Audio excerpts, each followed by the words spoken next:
नमस्कार बच्चों। आज मैं सुषमा रानी आप सबके लिए 10वीं कक्षा की हिंदी द्वितीय भाषा की पाठ्य पुस्तक स्पर्श भाग 2 से कबीर दास जी की कुछ साखियां लेकर आई हूँ। आशा है कि इन साखियों में निहित भावार्थ को आप समझ सकेंगे।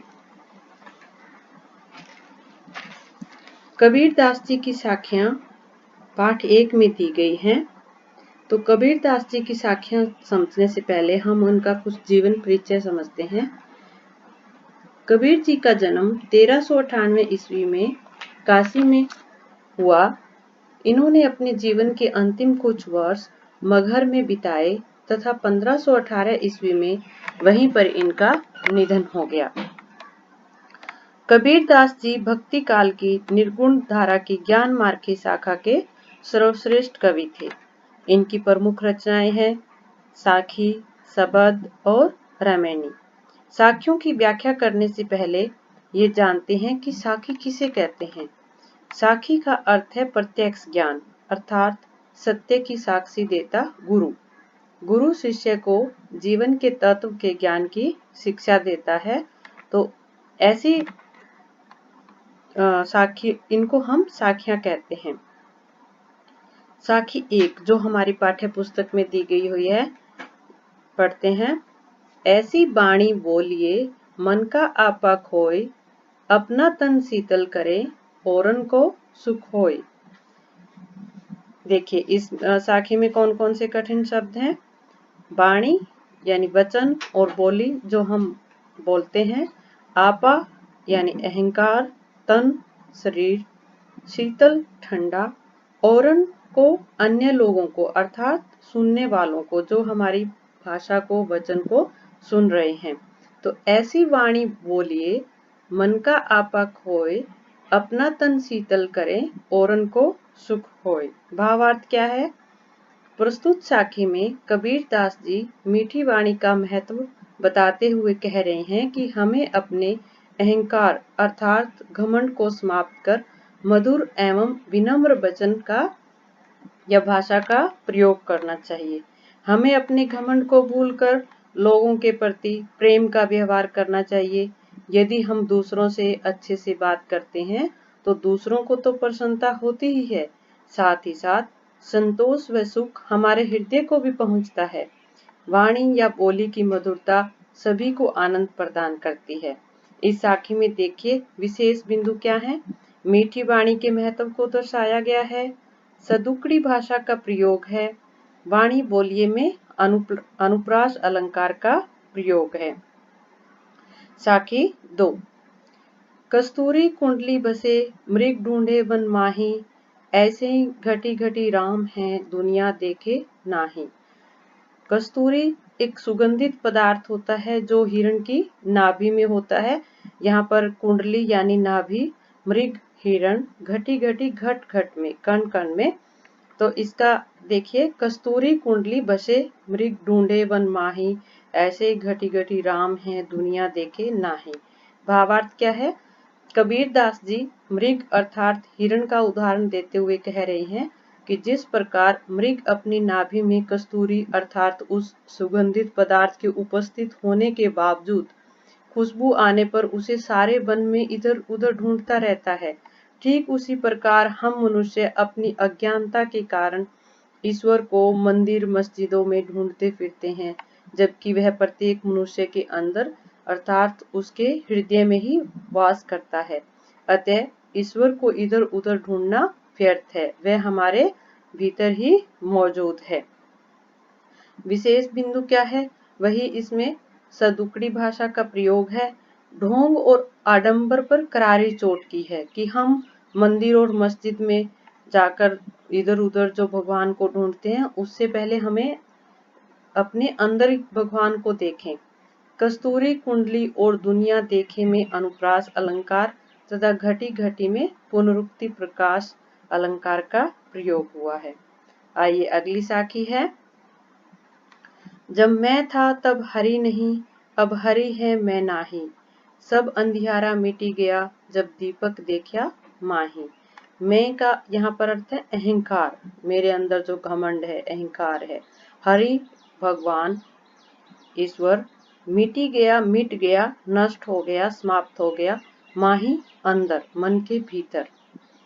तो जब मैं था तब हरि नहीं, अब हरि है मैं नाही, सब अंधियारा मिटी गया, जब दीपक देखा माही।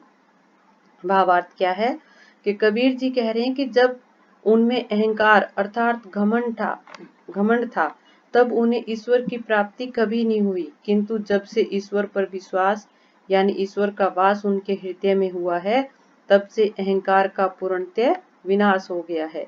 अतः जब उन्हें ज्ञान रूपी दीपक प्राप्त हुआ, तब अज्ञानता का अंधकार मिट गया तथा उन्हें सच्चे सुख की प्राप्ति हुई। इसमें भी क्या है, वही सुदुक्कड़ी भाषा का प्रयोग है। दीपक देख्या में अनुप्रास अलंकार है। अगली साखी देखिए, सुखिया सब संसार है, खाए अरु सोवे, दुखिया दास कबीर है, जागे अरु रोवे। सुखिया यानी सुखी, अरु और दुखिया यानी दुखी, और दास सेवक यानी ईश्वर का। तो इसमें कबीर जी क्या कह रहे हैं कि सुखिया सब संसार है, खाए अरु सोवे, दुखिया दास कबीर है, जागे अरु रोए। भावार्थ क्या है कि प्रस्तुत साखी में स्वार्थी और परमार्थी की दशा के अंतर को दर्शाते हुए कबीर दास जी कह रहे हैं कि सांसारिक भोगों में लगे लोग अपने अलावा किसी की चिंता नहीं करते। वे तो खाते हैं और निश्चित होकर सोते हैं और सुख पूर्वक अपना जीवन बिताते हैं, यानी वो स्वार्थी हैं, उनको दूसरों के दुख दर्द की चिंता नहीं है। दुखी तो कबीर दास जैसे चिंतक होते हैं, जो केवल अपनी नहीं बल्कि समाज कल्याण की चिंता करते हैं। वे प्रभु के वियोग में व्याकुल रहते हैं और जब जागते हैं तो संसार की दशा देखकर रोते हैं, अर्थात औरों के सुख और भलाई के विषय में सोचते रहते हैं। अगली साखी देखिए, विरह भुवंगम तन बसे, मंत्र न लागे कोई, राम वियोगी ना जीवे, जीवे तो बोरा होय। विरह यानी वियोग बिछड़ाव, भुवंगम सांप, मंत्र उपाय युक्ति, जीवे जीवित, बोरा यानी पागल। तो इसका क्या अर्थ है? भावार्थ है इस साखी का कि कबीर दास जी प्रभु वियोगी की मनोदशा का वर्णन करते हुए कह रही हैं कि जब किसी को भी वियोग रूपी दंश सताता है, तब उसकी दशा वैसी ही होती है जैसे सांप के काट लेने पर व्यक्ति की होती है। उस दशा में कोई मंत्र अर्थात उपाय असर नहीं करता है। परमात्मा के वियोग में व्यक्ति जीवित ही नहीं रह पाता है, और यदि वह जीवित रहता भी है तो उसकी दशा पागलों जैसी होती है, अर्थात वह सामान्य जीवन जी नहीं पाता। कहने का तात्पर्य यह है कि ईश्वर के विरह में हृदय की स्थिति बड़ी मार्मिक होती है, जिसमें जीवित रहना बहुत ही कठिन है। निंदक नीड़ा राखिए, आंगनी कुटी बंधाए, बिन साबण पानी बिना, निर्मल करे सुभाए। निंदक का अर्थ है निंदा करने वाला, आलोचक, जो आपकी बुराई करता है, निंदा करता है। नेड़ा निकट, आंगनी आंगन, कुटु बंधाई कुटिया बनवाकर, साबुन साबुन, पानी पानी, निर्मल पवित्र, सुभाई स्वभाव।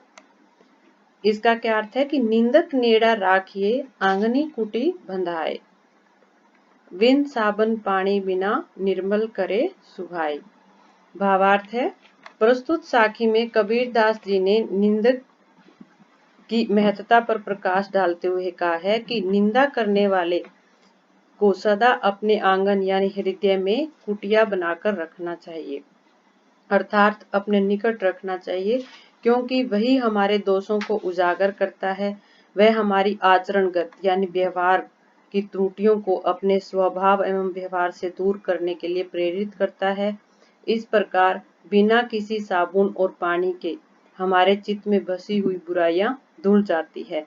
जिस प्रकार हम साबुन और पानी का प्रयोग हाथों को साफ करने के लिए करते हैं, उसी प्रकार अगर हमारा जो आलोचक है, हमारा हमारी बुराइयों को बताने वाले व्यक्ति को हम अगर हृदय के पास रखते हैं तो हमारा जो स्वभाव है वो निर्मल और शुद्ध हो जाएगा। उसी प्रकार जिस प्रकार साबुन और पानी से हाथ धोने पर हम शुद्ध हो जाते हैं। अगली साखी देखिए। पोथी पढ़ी पढ़ी जग मुआ, पंडित भया न कोय, एक ही असिर पीव का, पढ़े सुपंडित होय। ये बहुत ही प्रसिद्ध साखी है कबीर जी की, जिसमें प्रेम के महत्व को बताया गया है कि पोथी ग्रंथ पुस्तक मुआ मर गया, पंडित ज्ञानी भया हुआ, एक ही असिर यानी अक्षर, पीव प्रेम प्यार, सु यानी वह। तो इसका भावार्थ क्या है कि पहले एक बार साखी पढ़िए, देखिए। पोथी पढ़ी पढ़ी जग मुआ, पंडित भया ने कोय, एक ही असिर पीव का, पढ़े सुपंडित होय। भावार्थ क्या है कि कबीर दास जी यहाँ पर प्यार और प्रेम का महत्व बताते हुए कह रहे हैं कि चाहे कोई भी व्यक्ति कितनी भी बड़ी बड़ी ज्ञान से भरी पुस्तकें पढ़ ले, किंतु वह ज्ञानी नहीं हो सकता यदि वह पूर्ण लगन से ईश्वर प्रेम का एक अक्षर भी नहीं पढ़ ले।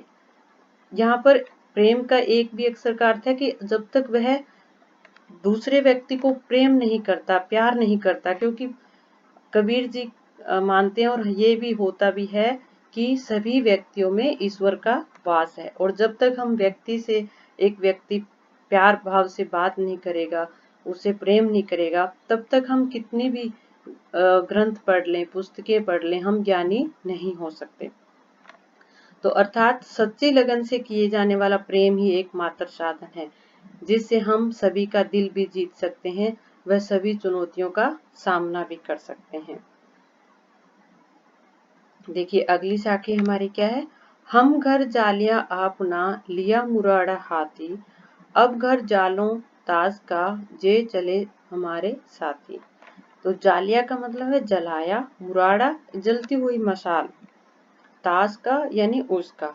भावार्थ क्या है इस साखी का कि प्रस्तुत साखी में कबीर दास जी समाज कल्याण की भावना रखते हुए कह रहे हैं कि हमने पहले ज्ञान की जलती हुई लकड़ी की मसाल से अपने अंदर की बुराइयों के घर में आग लगा दी है। यानी हमारे अंदर जो बुराइयां थी, हमारे अंदर जो मोह माया थी, हमारे अंदर जो किसी भी प्रकार की बुराइयां थी, उसको हमने जलती हुई लकड़ी की मसाल यानी ज्ञान के प्रकाश से उसको आग लगा दी है। अब उस ज्ञान की जलती हुई लकड़ी को हमने अपने हाथों में उठा लिया है और अब उससे हम समाज की बुराइयों को जलाने का प्रयास करेंगे। जो भी हमारे साथ चलेगा, इस ब्रह्म ज्ञान को प्राप्त करने में साथी बनेगा, उसे भी मोह माया, सांसारिक बंधन, अहंकार रूपी बुराइयों का अपना घर जलाना होगा। तो इस साखी से ये भावार्थ है कि हमने अपना घर जला लिया है, यानी अपना जो अहंकार था, घमंड था, या हमारे अंदर जो भी बुराइयां थी, उसे हमने जो जलती हुई लकड़ी की मसाल यानी ज्ञान के प्रकाश से उसको जला दिया है। और जो जो हमारे साथ चलेगा उसको भी ये सब करना होगा, यानी अपने अंदर के अहंकार को, घमंड को त्यागना होगा, अपने अंदर की बुराइयों को छोड़ना होगा। तो इस प्रकार कबीर जी की सभी साखियों में हम देखते हैं कि उनकी सभी साखियों में सदुकड़ी भाषा का प्रयोग हुआ है, और इनमें सभी साखियों में अवधी, राजस्थानी, भोजपुरी और पंजाबी भाषा के शब्दों का प्रभाव स्पष्ट दिखाई पड़ता है। इसे पंचमेल भाषा भी और खिचड़ी भाषा भी कहते हैं, और इसी को सुदुकड़ी कहा गया है। इस भाषा में प्रतीकात्मक शैली का प्रयोग किया है, जैसे मुराड़ा यानी जलती हुई मशाल, भुवंगम सांप का। तो ये सब क्या है, प्रतीकात्मक जो चीजें ली है, जो हमारे लिए प्रयोग किया गया कि इसके द्वारा हम कैसे इन चीजों का जो सामने प्रत्यक्ष रूप से दिखाई देती है हमें, और उनका इन साखियों में प्रयोग किया गया, तो इसलिए इसको हम प्रतीकात्मक शैली का प्रयोग कहते हैं। और सभी साखियों में आपने देखा कि अनुप्रास अलंकार का प्रयोग हुआ है। तो बच्चों, ये हमारी जो कक्षा 10वीं की पाठ्य पुस्तक स्पर्श में पहला पाठ था साखी, कबीर जी की साखियां हमने की। आशा करती हूँ कि आप इनके भावार्थ को समझ सकेंगे। आगे फिर मिलते हैं। धन्यवाद।